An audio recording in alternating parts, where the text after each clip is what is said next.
Hello, everyone, and welcome to the coffee shop. Today, we are going to be doing a very interesting activity that was suggested to me by a friend.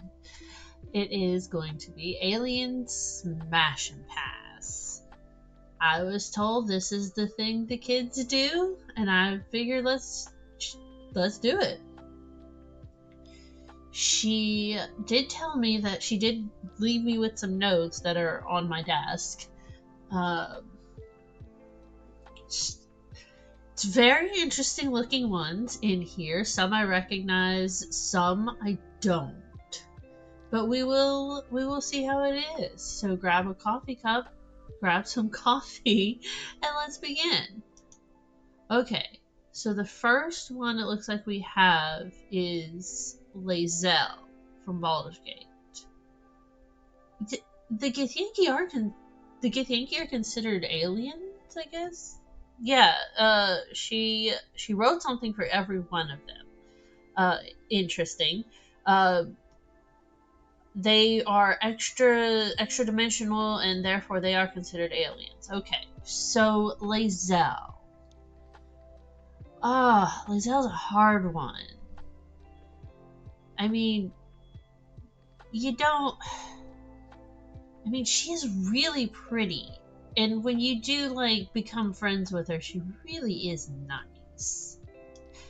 We'll go with Smash. This one right here, Pilot from Farscape. I know who Pilot is. I love Farscape. Pilot is best boy. He's probably my favorite character in the show. He's witty. He's smart. He looks like a giant cockroach, but don't let that fool you. He's also 8 feet long or tall or something like that. But yeah, he's the one that controls the ship and from his name, Pilot. But he is my favorite character in Farscape anyway, so Smash. E.T.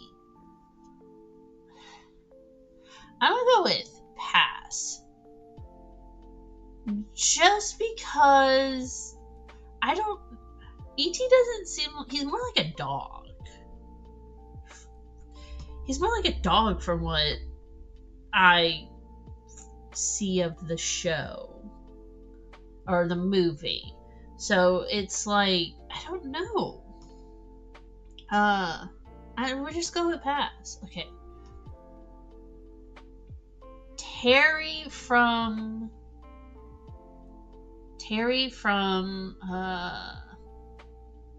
Solar Opposites.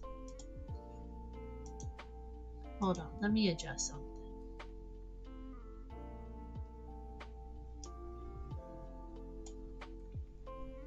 You know what? There we go.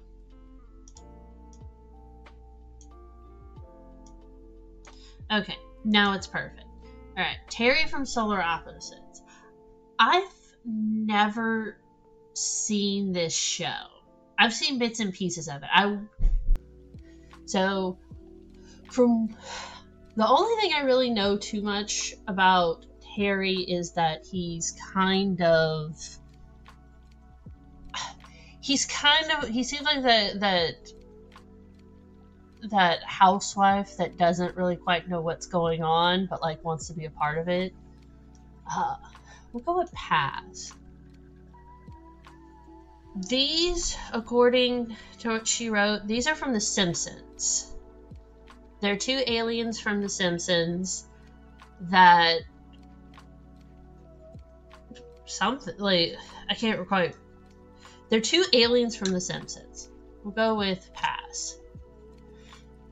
This, it depends on how old you are. Lloyd in Space was something that appeared on Disney way, way, way back in the day. I think early 2000s. It might have been the 90s. I'm not entirely sure. But this is the mom from that show. She was amazing. She was a single mom. She was the captain of the space station. She was the one that would figure everything out. And the one episode I remember distinctly is her going on a date with this dude, and her son was like, absolutely not. And he sabotaged it. But she was a badass. We're going to go with pass.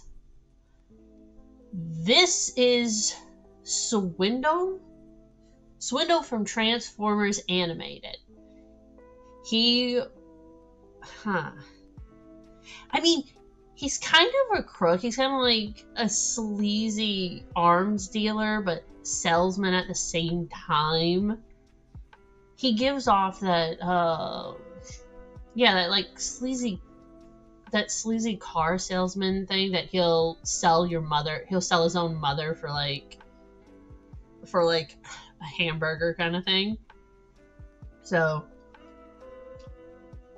I don't know though, because he has this like charm to him that you just kind of gotta like. It's like that one dude at the bar that you're like, I know he's scum, but I'm kind of digging it. I'm kind of digging it. You know what? We'll go with Smash. Megatron. So she said that these are all the incarnations aren't representative of the Transformers in general, just the animated ones. So Megatron. He doesn't really have that much of a big presence in the show. From what I remember.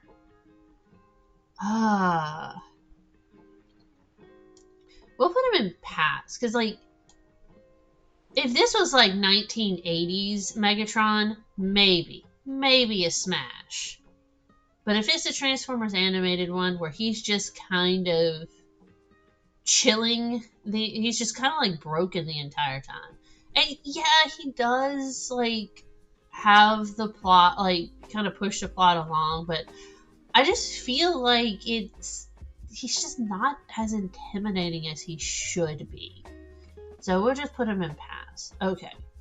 This one is the senator from Star Wars: The Clone Wars that Padme is friends with. We're going with pass, because from what I remember, he like threw Padme under the bus. Okay. I don't know if you kids have watched Coneheads. Conehead is probably one of the funniest movies I've ever seen. And the dad that I'm trying to think of like the whole greetings earthlings and stuff like that. They do stuff like that. It's like hard. It's super, super hard to explain. They like come to Earth, the Conehead and his wife. But like, I mean, dude's a good dad and husband. Even by like Earth standards, not just by the standards that their society dictates. So I don't know.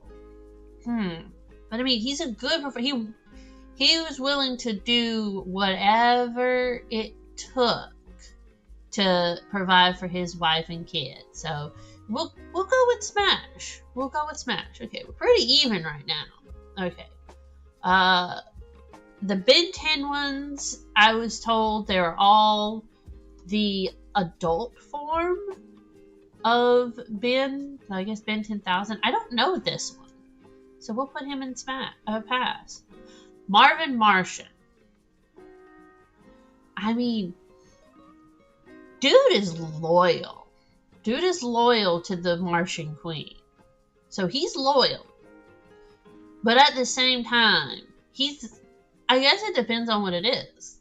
Because in the Duck Dodgers show, it implies he was a general, but I just think he's a foot soldier in most incarnations. So, I don't know. I mean, that's not to say anything. You gotta work your way up to the top, and I respect the hustle. But at the same time, I don't know. He's the kind of dude that also shoots first and asks questions later. We'll go with pass.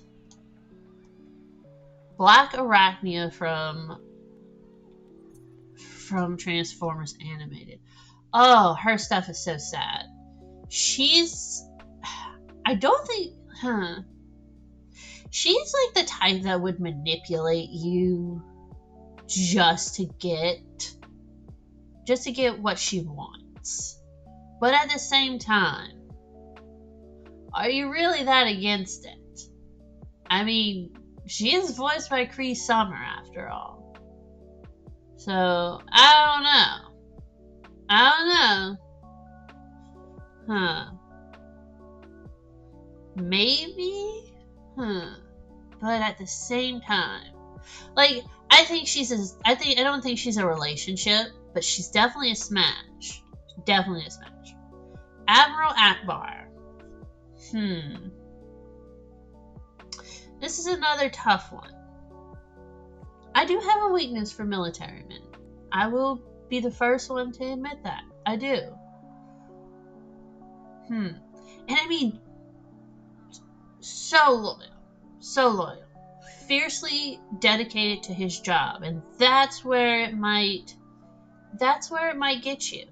He looks like the type of dude that's married, that very much is married to the job. Like he's getting through those ranks and pushing up and pushing through and fighting and making sure that everything, like, he's working hard, he's getting through it. But at the same time, that doesn't really leave a whole lot for, fun, I guess. Admiral Akbar, I'm sorry. I'm gonna have to put you in pass. Alright. Ahsoka. Now, I have a complicated relationship with Ahsoka. As a character, I think she's fine. She very much is into the cause. Like, she will put her own personal stuff on the line. She'll put her own personal stuff to the side to get everything through and stuff like, and get everything like squared away and happy and whatnot. But at the same time,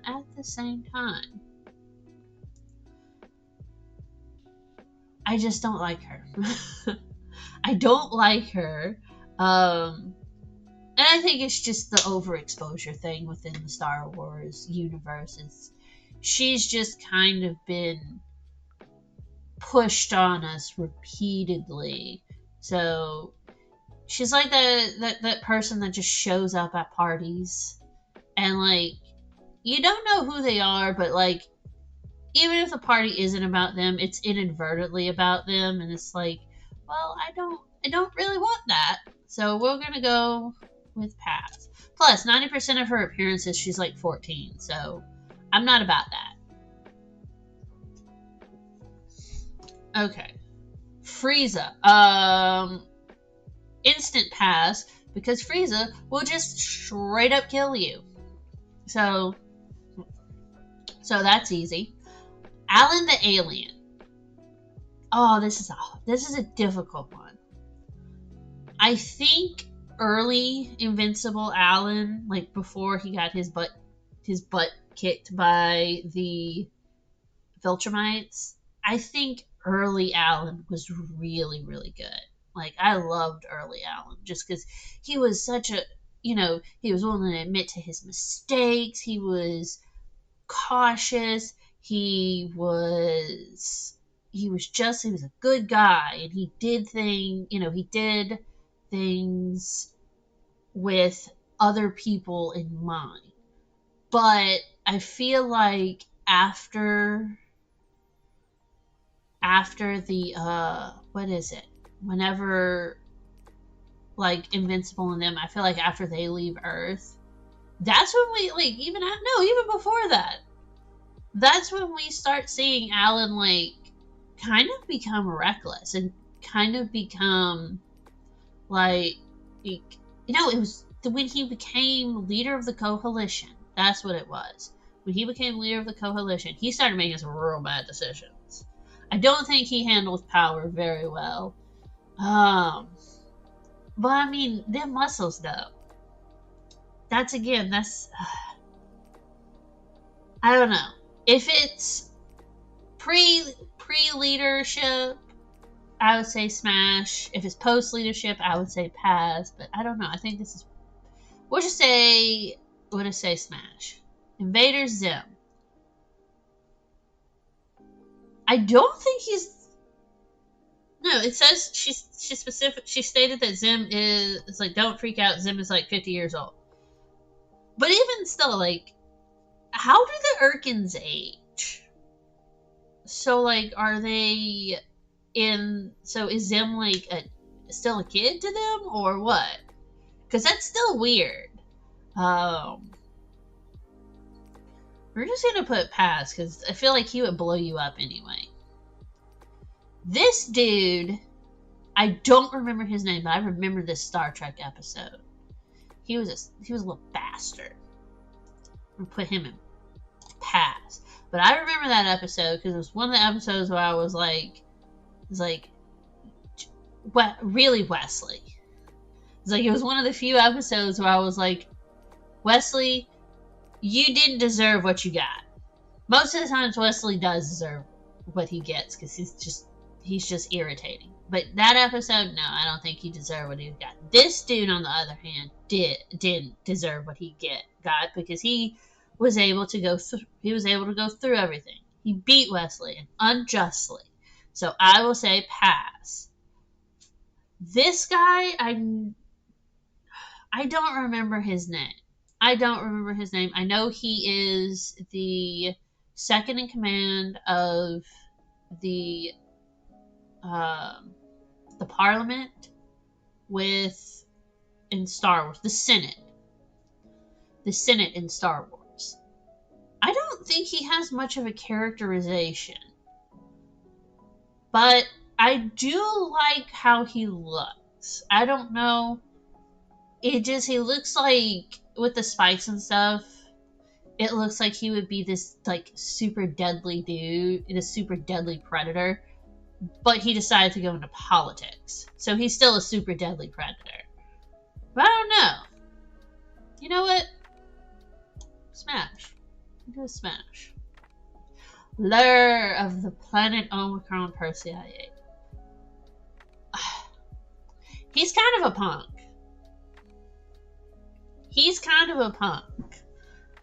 So, because, I mean, he doesn't respect his wife. He refuses to do romance, any kind of romantic gestures with her. He essentially lets another woman boss him around, which that's a big no-no. He also has this massive midlife crisis where he just literally spends all his money on cosmetic surgery to make his horns look bigger. And then he dresses like a stereotypical Italian gangster, like with the tracksuits and stuff like that. So he's going in a pass. Darth Maul, smash. Just okay. Hear me out. But between Sam Witwire's voice and his characterization in the Clone Wars, I mean, he would definitely try to seduce someone. And I mean, he doesn't have a bottom half, but I mean, do you really need that? But anyway, I digress. No, he definitely seems like he would seduce someone to further his plot and, like, keep them in his grasp kind of thing. So, yeah, he gets a smash. Plus, he fun. Okay. Diamond Head.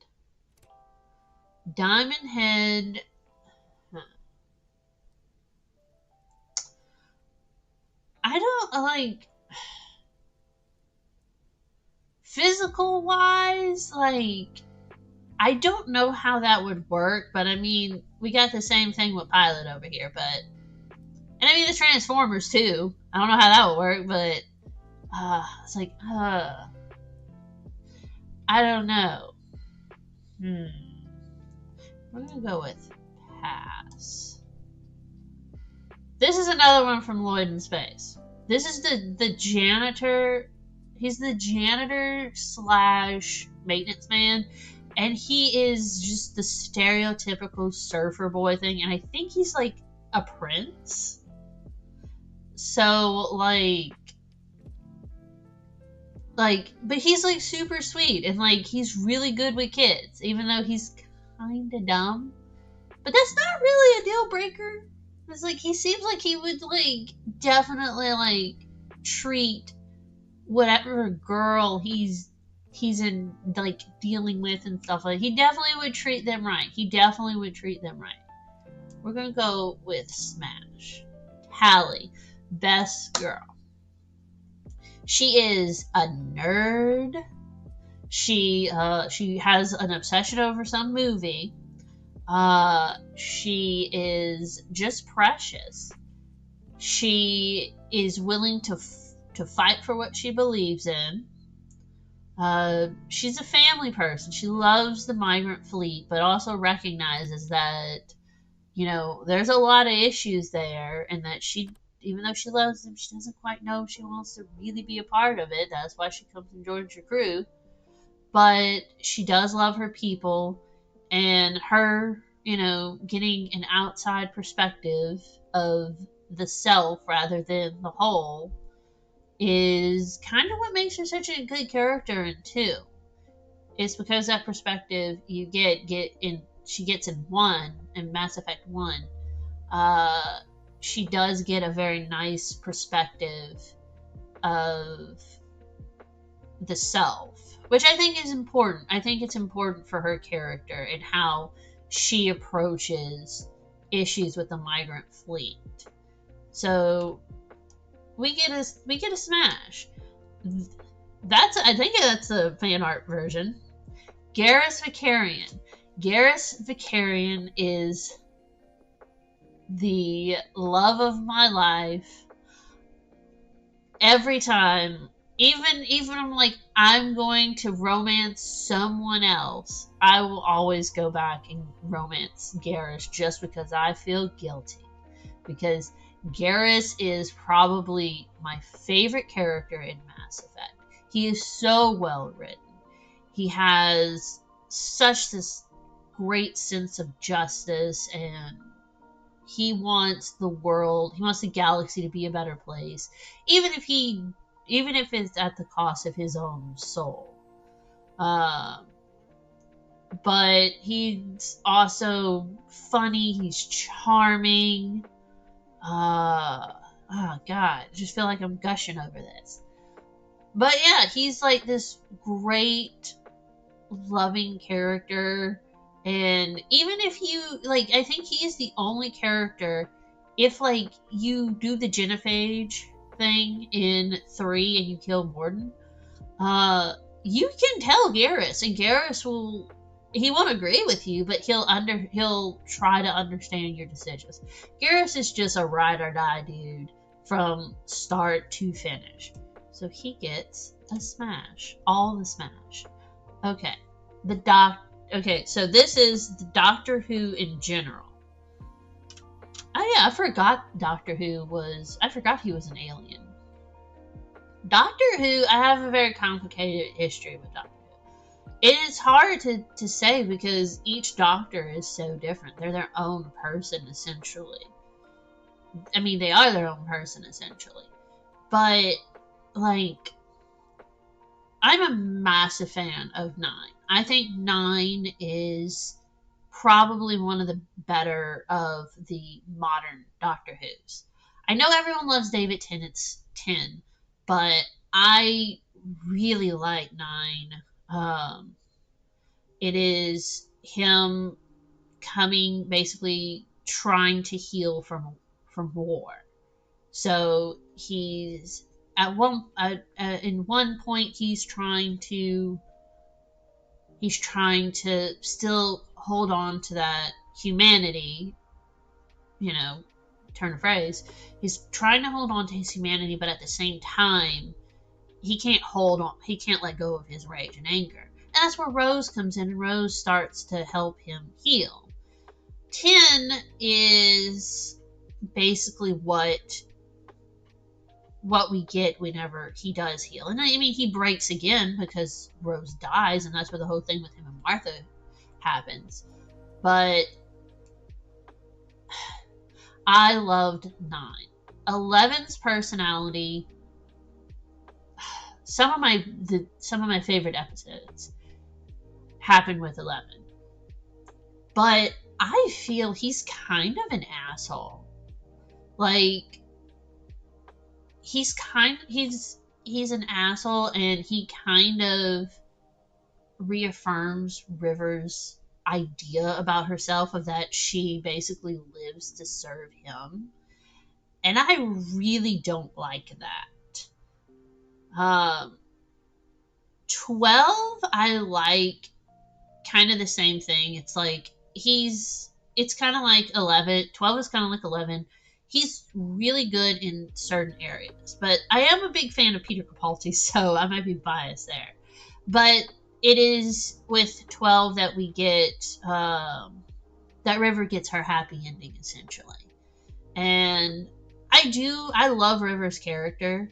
I love what they did with her. I wish she would have put her on here. No, River's not an alien, but she definitely deserved better than 11. I think that they should have that it shouldn't have taken until almost the end of 12's run to basically tell River that River matters. That her entire life isn't about, sacrificing her life for the Doctor. I mean, that's a whole other tangent I can get into, but that's not the point. The point is that, and this is like, it doesn't say if it's modern Doctor Who or anything, but I think we're gonna go with Smash just because the ones I like she doesn't specify if it's new Who versus old Who, but we'll just go with Smash just because 9 is in there. Yeah. All right. Jules from Farscape.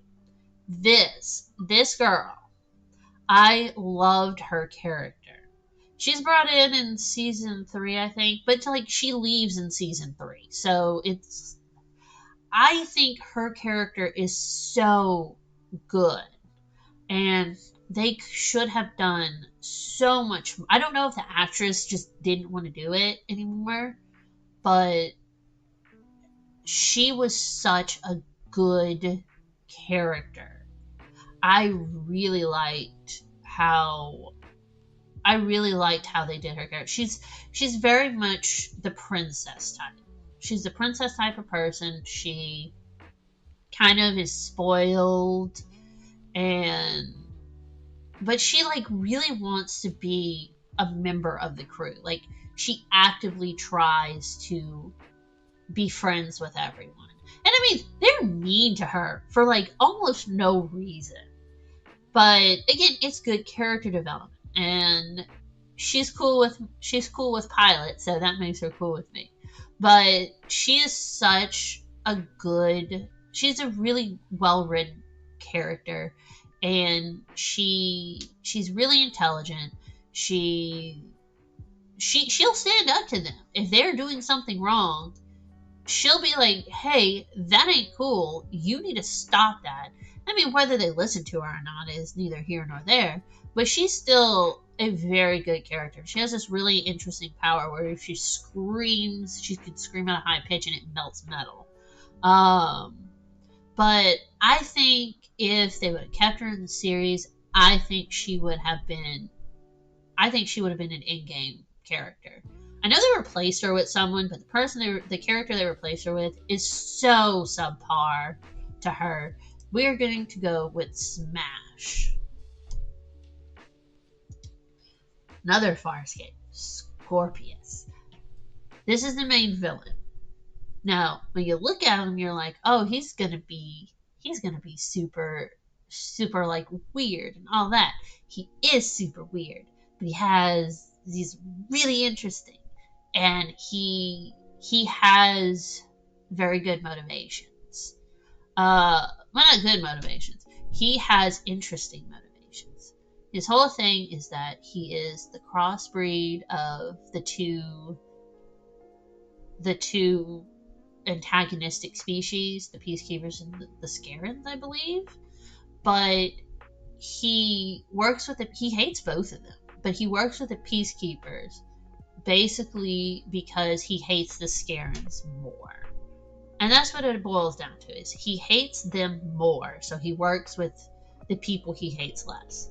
But when you learn like his history and how he came to think the way he does, how he starts to, why he does what he does, it really adds another layer to his character. He's very posh, I guess that's the right word. He doesn't do things for the sake of pleasure. Like I mean, he's into bondage, but he doesn't like he hunts John, the main character, actively because John has information he wants.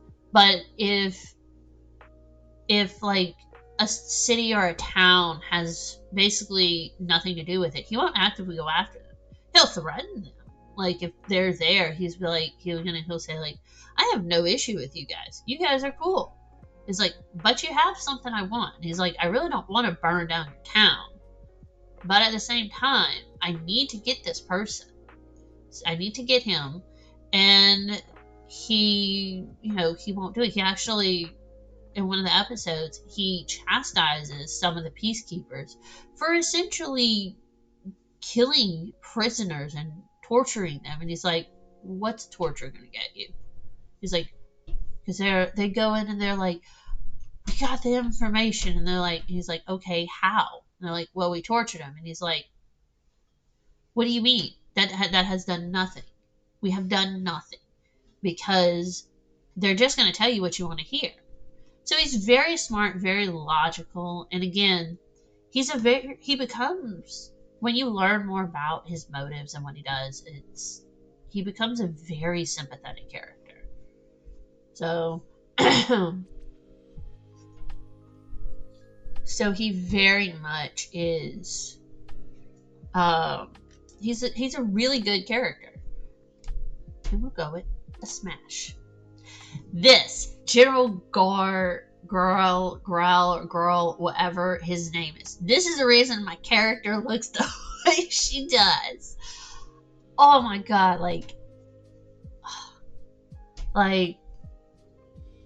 just everything about him. The way he looks, the way he acts, it's just very like it's just very manly man. And he even changes his opinion in the end. He's very much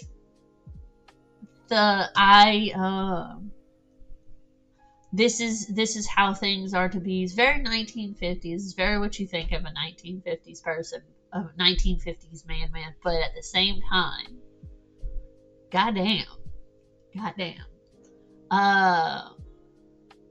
I mean, yeah, that's pretty much it.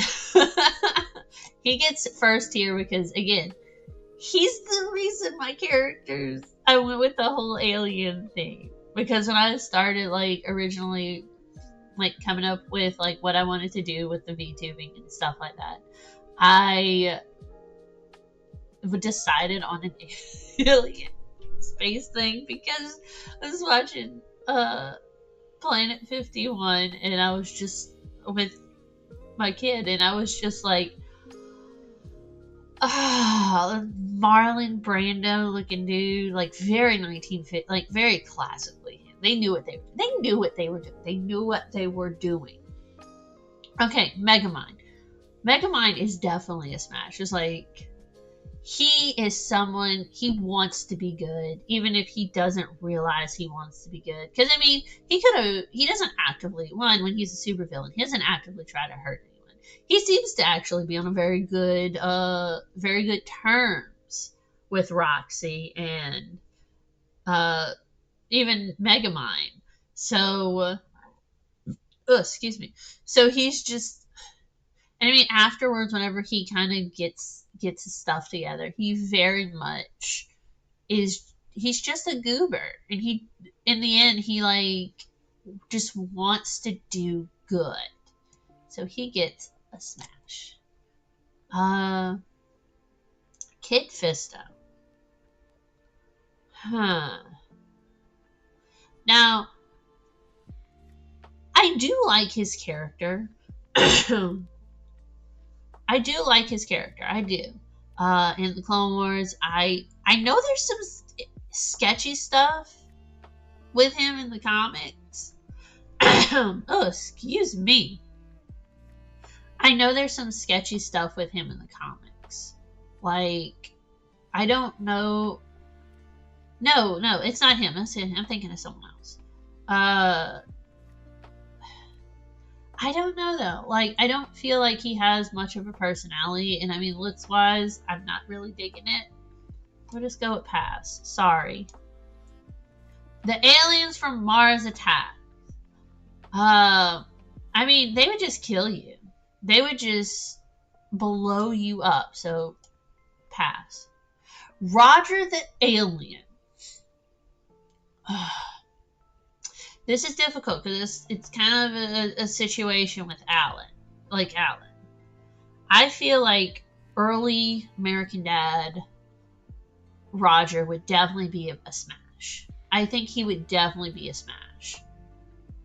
But later on, I think they make him just a little too bitchy. I think they make him just a little too bitchy. I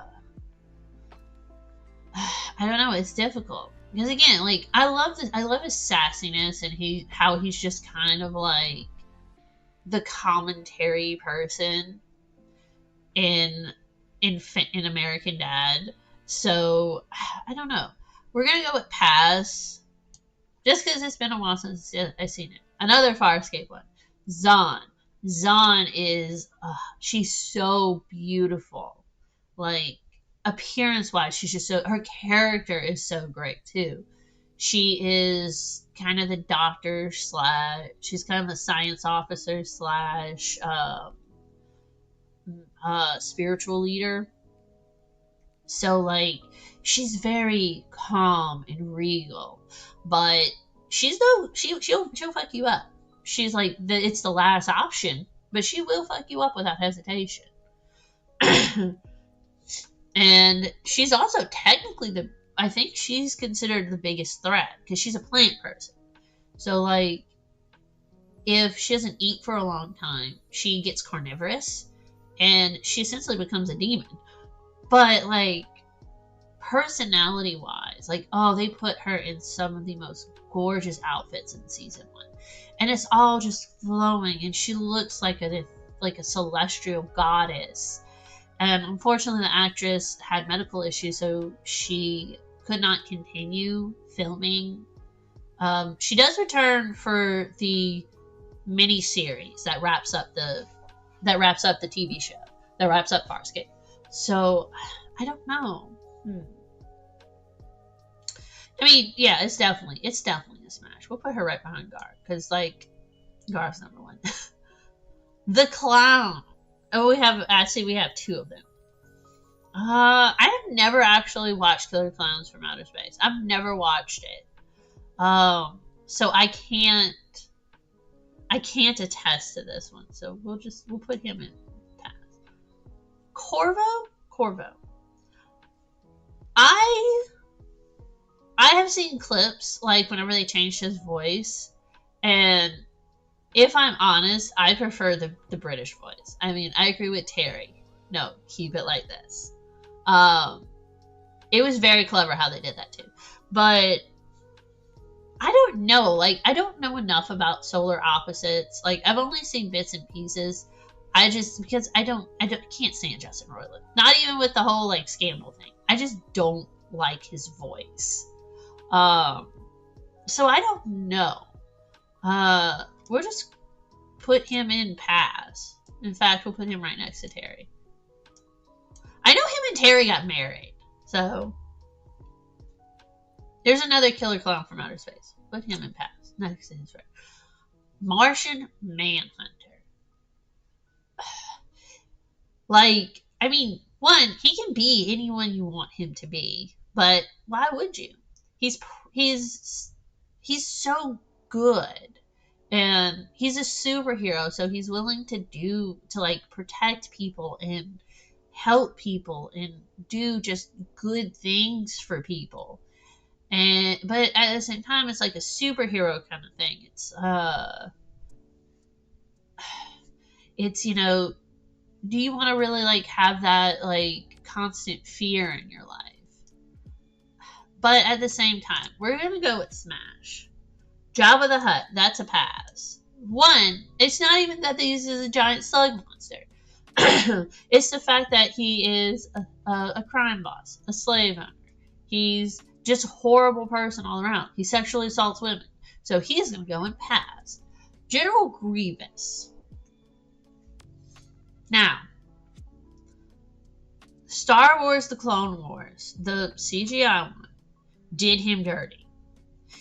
Now, if this is comic or Genndy Tartakovsky's Clone Wars, then that's a definite smash. But it looks like it's in movies. This is a difficult one. Because I think he was introduced in the Genndy Tartakovsky, or maybe the comics. I'm not entirely sure. But he is so cold and calculated. He's such a cool character. I don't know. Okay. But he's evil. That's the issue. What would just... we're gonna have to put him in pass, because it looks like it's the movie one. Kif Kroker from Futurama. I mean, Kif's a good husband. We know that. We know he's a good husband. We know he works hard. He's kind of passive though. Like he's kind of passive, but at the same time, he's very willing to get out of his comfort zone for the person that he loves. So I don't know. Because, I mean, he takes Zap's abuse, and I don't know about, like, the new season that they introduced on Hulu, but, like, he's kind of a pussy. And I don't know. And just, like, and I mean, he won't stand up for you. He won't stand up for you. You have to stand up yourself. But again, he is willing to put himself in uncomfortable situations to protect you. You know what? We'll give him a smash. Superman. I mean, he's like looking at him like an all around American boy from Idaho or Kansas, wherever Smallville is. He loves his parents. He grew up as a farm boy. He knows how to work hard, and he just a good general person. I mean, Injustice kind of like shows you how devastating he is. If he were to ever change his mind, but at the same time, it's like he is very much like what every girl wants in a guy. And like even with his Clark Kent persona where he's kind of bumbling and stuff like that, he's still very much a good guy. But at the same time, if he gets a little too into it, he can kill you. So we'll go with Smash. Just because Henry Cavill. The Orions. The Orion slave girls. Now, this one's a little complicated too. Because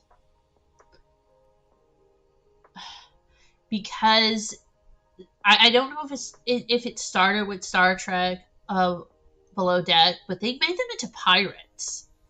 And part of it is that the slave girls like are punished that like they're punished whenever they become like slaves. It's like you're weak, so what use do we have? That's my understanding of it. I like how they kind of changed their society. Instead of being just beautiful women, they're like, no, our entire society is just brutal, and these beautiful girls are like, anyone who is just too weak to survive is just that.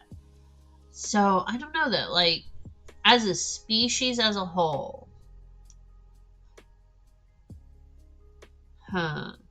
smash. Oh, my watch is yelling at me.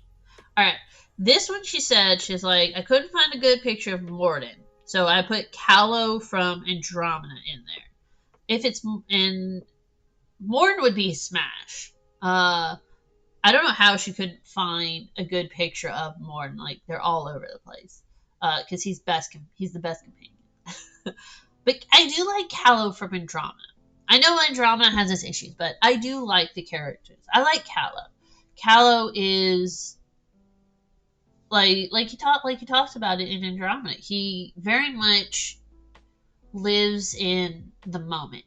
He's a live in the moment kind of person because he has photographic memory, so his memories are ever present to him.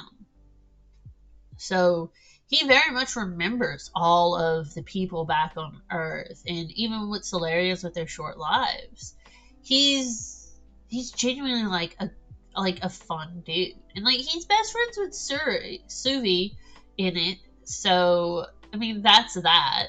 But I don't know.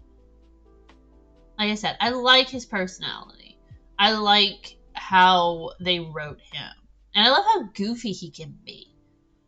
He is a little bit hard to change though, but I think part of that is because of his ability to basically keep reliving the past. He has much more of a sentimental attachment to things.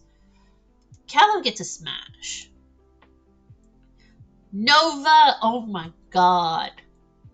Buzz Lightyear Star Command. This was the show.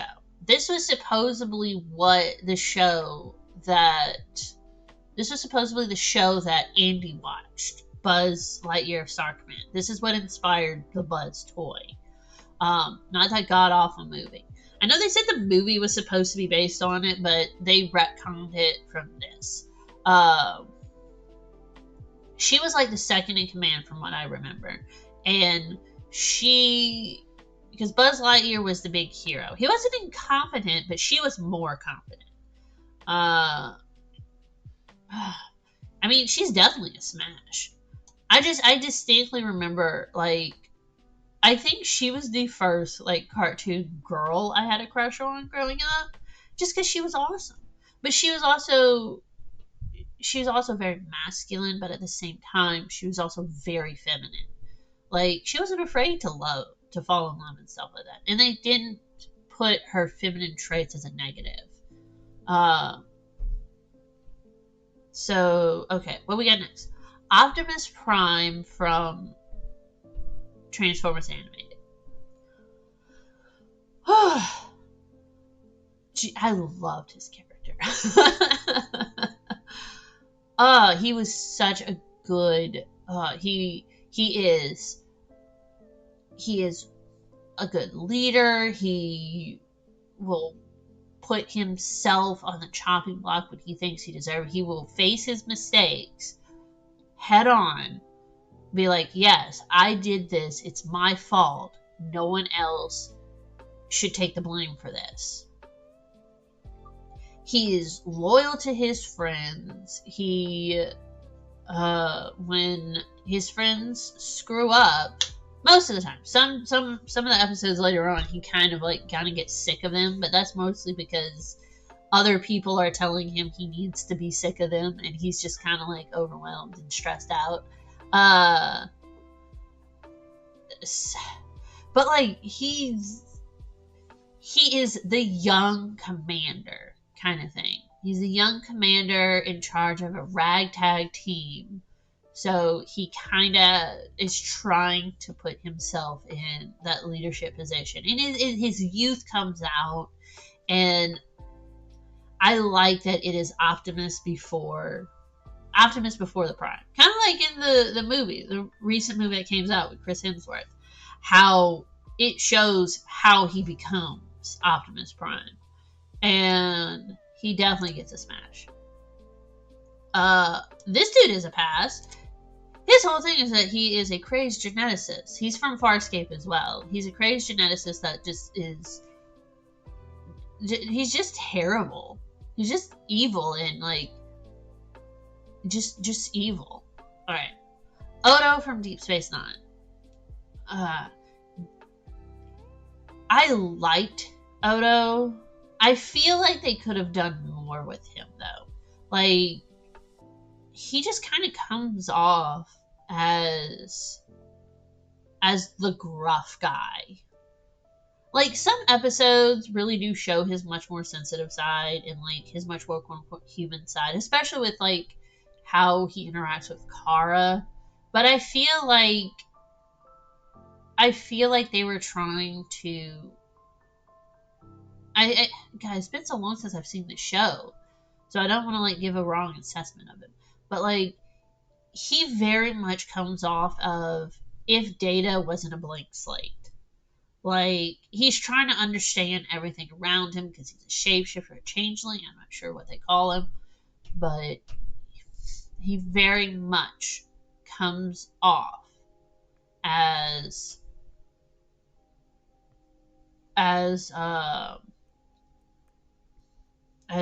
like, he's trying to understand humanity or, like, what's the going on of other species, but doesn't quite get it.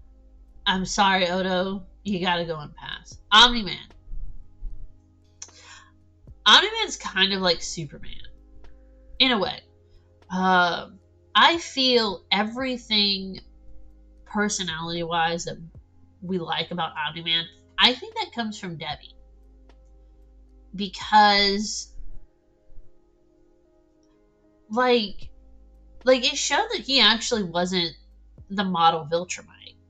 So he comes to Earth and he has these people, you know, he saves them and does all this stuff, and he really becomes human because of Debbie. I think if without Debbie, Omni-Man would have just been a Viltrumite drone. Because it shows, like, the whole situation of him and Mark fighting whenever he's like, in 500 years, what will you have? And he's like, you, Dad. And it's like, that shows that he does love Mark, and the only way he knows how to respond to things is violently.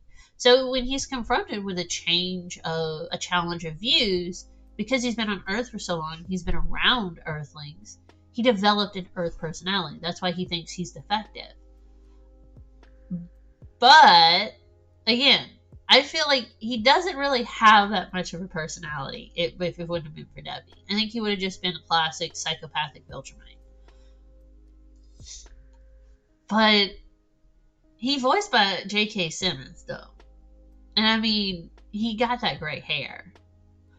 He got that salt and pepper hair. I don't know. This is difficult. On the one hand, he is the way he is because of Debbie. On the other hand, he's pretty great. I'm gonna go with Smash. Ryo Chuchi, I think that's her name.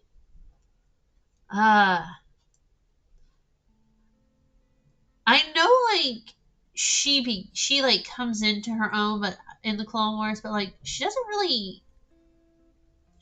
really do much otherwise. Like, I know, like, in the Bad Batch she appears, but I think she only appears like 3 times in the Clone Wars series. So I don't know. I'm just gonna put her in pass because I also think she's like 15 years old. I don't even remember what this one was called. Speedster or something like that? Hot Wheels? I don't know. He gets a pass. Captain Gantu from Lilo and Stitch. I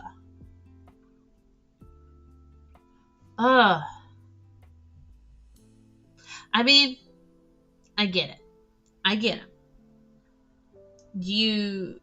you have this evil little thing, but at the same time, his obsession is what gets it. His obsession is what leads him to do stupid stuff. So we're gonna put him in pass. This is, I also don't feel like he has that much of a personality outside of capturing Stitch. I don't think the TV series did, like, because he comes off as very intimidating and very, very gung-ho in the movie,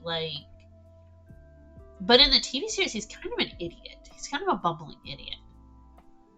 But yeah, so he gets a pass. Quark, I have a complicated relationship with Quark. He is such a passionate character. He's so good. Like, he's like Swindle. He would sell you out in a heartbeat for a couple of Federation credits. Hell, he'll sell you out for 1 credit. But at the same time, when he is loyal to someone, he is very loyal. And he does want the best for Ferengi. Even if, it's kind of questionable. But he does want the best for the Ferengi. In his own Ferengi way. Like, whenever they were talking about all the reforms and stuff like that, he was like, no. It was like, why would we? It's like, that would just make us like the Federation, all the other ones. It's like, we are our own people.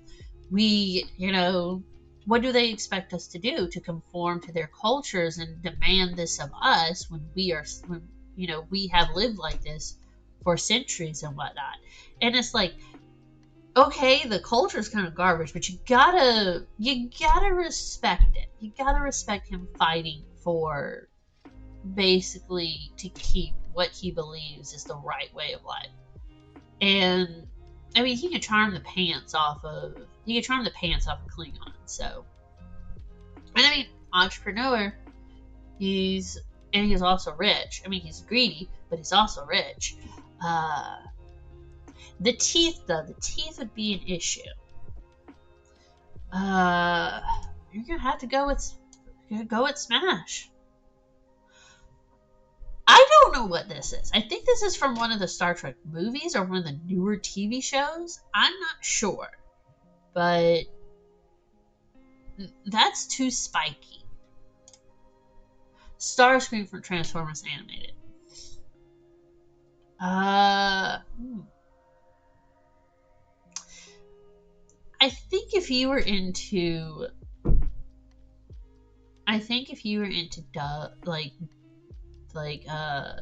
dominatrixes and stuff like that. Oh, I think Starscream would definitely be into that. I think Starscream would definitely be into begging and being tied up and all that other nonsense.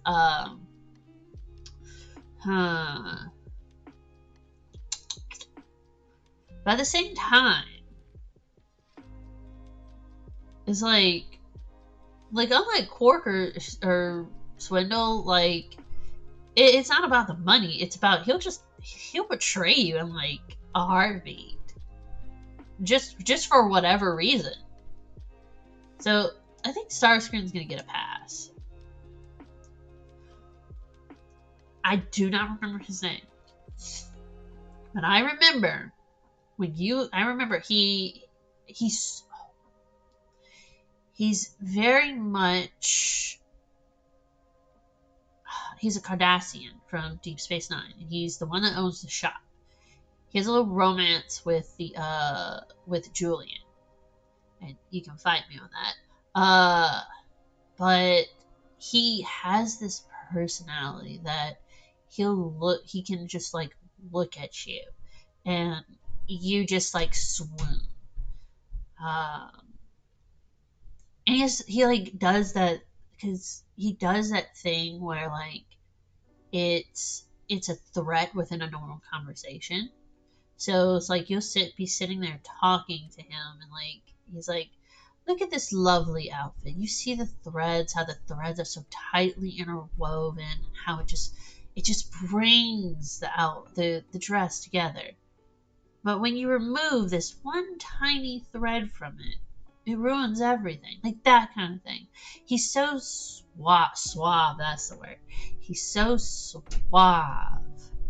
And he's so suave and just gets to you. I know that's a little weird, but like he's just, oh, I love the conversations. Like whenever him and Quark are talking, like making subtle threats to each other, it's like such good scenes because they're just, it sounds like they're having a normal conversation, but the threats are flowing, and it's I don't know the word for it, but the threats are flowing, and anyone listening would just think that they're just having this weird normal conversation.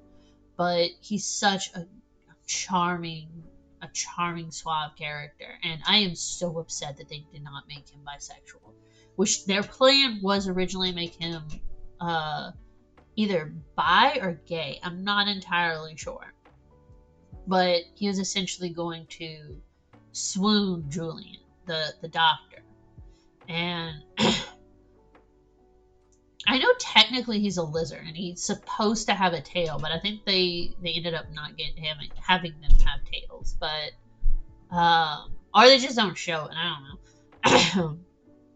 But he is definitely one of those characters that you're just like, anytime he talks and like they do the POV where he looks at looks at the screen as opposed to anything else, it's like you're like, woo, he definitely gets a smash. Okay. This is the one with Alan Tudyk. This is another one I haven't seen. But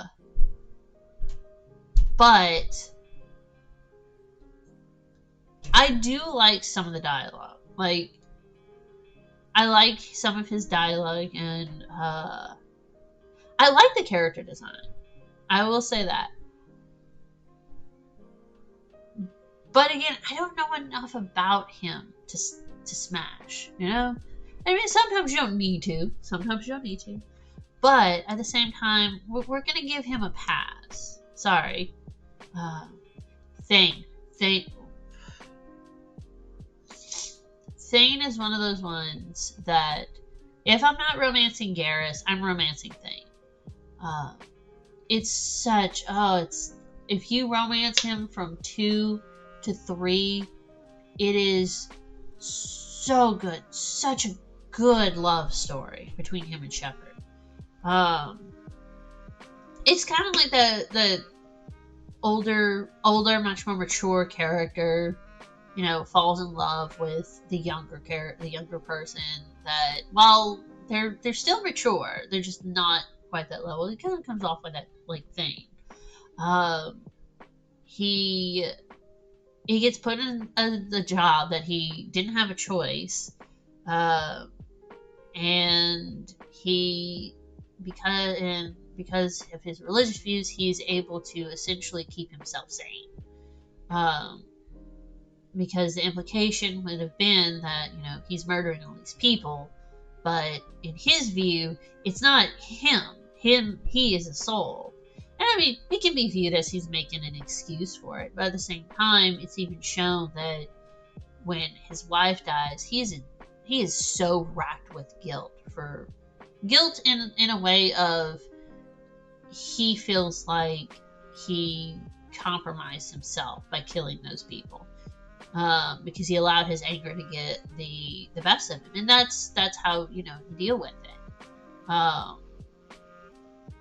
But he is also kind. He is interesting. He loves Shepard, and was willing to die for what's right, protecting the Solarian senator. And when he tells you, like, about his wife and stuff like that, and how he thinks that he's going to corrupt Shepard, like female Shepard, and that he doesn't deserve someone as lovely and as wonderful as Shepard. And it's just like, oh, my heart thing. My heart. He definitely gets a smash. The Iron Giant. All she wrote for the Iron Giant was "Hear me out." uh, the Iron Giant, I can see. I can see the Iron Giant. I mean, he's kind of like Omni-Man. He's kind of like Omni-Man in the fact that a lot of his goodness comes from his interaction with one person. Also, getting bumped on the head. But I mean, even still, he does not want to be a weapon. He just wants to be Superman. Um, he is willing to sacrifice himself for others without hesitation. Without hesitation. When it's figured out that they're all gonna get bombed to heck, he sacrifices himself to make sure that those people are safe. He gets a smash. The Xenomorphs. I mean,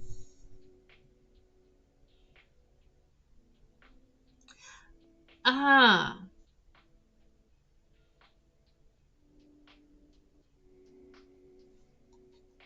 hmm. Don't judge me on this one. uh, I don't know. I don't know. It feels right. It feels right. It just does. Don't judge me. Venom.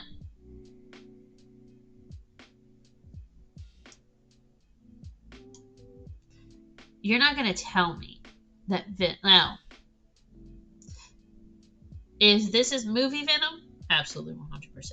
100%. Now, I can see a little like this is him with like older Venom because like he's kind of a villain, kind of. So yeah, Venom. We're gonna go with Venom. And I mean that tongue though. That tongue though. Okay, Worf from Next Generation. Smash. 100% smash. Worf is same thing. Worf is the kind of guy that will be loyal to you. He will adore you. I mean, he was all about that Klingon girl. Like he was super upset when she was like, "Yeah, we ain't gonna do this anymore," and he was just like, "Yeah, but that I don't want to dishonor you." And well, no, raised by Russians. I do like him in Deep Space Nine a little better than Next Generation. I think he kind of grows a little more as a character in Deep Space Nine. Also, I think controversial opinion, him and Diana Troy should have gotten together. They should have. I will fight anyone on this because they had better chemistry than her and Riker. And you can fight me on that. They were setting them up in the first couple of seasons. In the first couple of seasons, they were setting him and Diana up. And then they got rid of that to put her with Riker. And they should not have it. Should have kept Riker as a playboy. And you can fight me on that. This is Zeb from Star Wars Rebels. Yes, Zeb. Highly educated, was leader of the military, of his people's military. Resourceful, strong. Yes. They did him dirty though in that TV series, and I would never forgive them for that. They did him so freaking dirty, so dirty. He essentially got pushed off to the side. Like after season 2, he essentially got shoved to the side, in favor of cameos, which I'm not about. I hated that so much in Rebels. that put they put Zeb aside. They literally wrapped up uh his story, like his whole thing, in one episode. One episode. He was a major character in the first 2 seasons, and they did him so dirty. Because again, he was the most. They mentioned like he's the most. He's the person with the most education in the show. Like he was this leader of their like royal guard back on his home planet or something like that. And they just kind of brush off like the majority of what made him so cool. So I'm very disappointed in Star Wars for that, but I mean, it's Star Wars, neither here nor there kind of situation. And we never got elaboration on his species ever again. And I mean, he appears in The Mandalorian, I think, or Ahsoka. I don't remember which one, but it doesn't satisfy that itch because it's a cameo, and it's like his species was so cool. He was a cool character, and he got shoved to the side for Ahsoka. That's why she's in the past. Moving on. Neytiri from Avatar.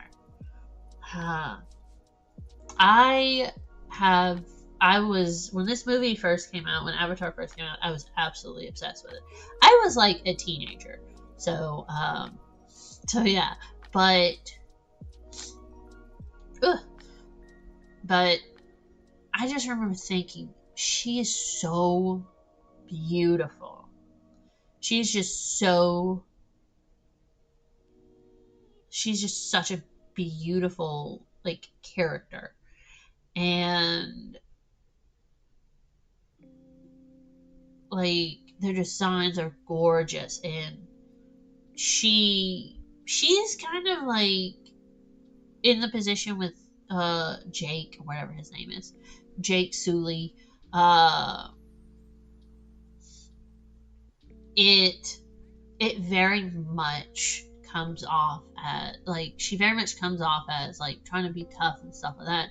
But then when you learn about her situation and how she's in a position that she really does not want to be in, and because of her sister's passing, you know, she has to take on these responsibilities that she originally did not have or did not expect. So it kind of messes with her. So she's kind of a little closed off because of that. But then she her real personality shows, and she's this little like almost like goober of a person. And she even like I don't know if it's a comic or something like that, but like her and Jake are actually talking, and she talks about like, you know, his human self. And, you know, he asks her, is like, so what did you think of it? And she's like, it's just as handsome as you. It's like the skin is different, but just as handsome. And it's like, oh. But yeah, so she gets a smash. And that is the entire tier list. So it looks like we got more smashes than passes, so I think that that's a good thing. But yeah, that was actually pretty fun, and I have to do something like this again. But I think that's going to be it for the day. But yeah, this was actually really fun. I had to find like other things, like stuff like this to do. Well, I hope everyone has a good day, and you guys were you one person. Even still, it was fun. And I hope everyone has a good day. Alrighty then. Bye.